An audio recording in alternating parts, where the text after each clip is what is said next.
Welcome. I'm Joanne, and I'm here to show you how to use the shortcut key for selecting an entire column in Excel. This video tutorial will walk you through the steps you need to take to make the most out of this useful feature. So let's get started. Using keyboard shortcuts is the first step for completing many tasks. For instance, if you want to delete a column, you need to first select the entire column. Once you do that, you can then move on to the other tasks. So, while keyboard shortcuts themselves don't do much, they are important for getting started with more complex actions.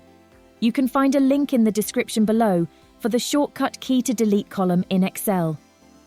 Before you can use the shortcut key to select an entire column in a data table, make sure the active cell is in the column where you intend to add a column. You can select the active column by clicking into the column with the mouse or use the arrow keys on the keyboard. Now, you can press the shortcut key, Ctrl+Space is the keyboard shortcut to select an entire column.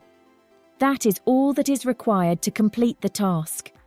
Need to select more than a single column? Well, that's easy. To select multiple columns, press and hold the Shift key, and then press the left or right arrow keys multiple times. There you have it, multiple rows have been selected. Working within an Excel table? Well, yes, you can use shortcuts to quickly select an entire column within an Excel table. If you would like to add a column with a shortcut, we have a video for that. You will find it in the description below. If you found this tutorial helpful, give my video a like.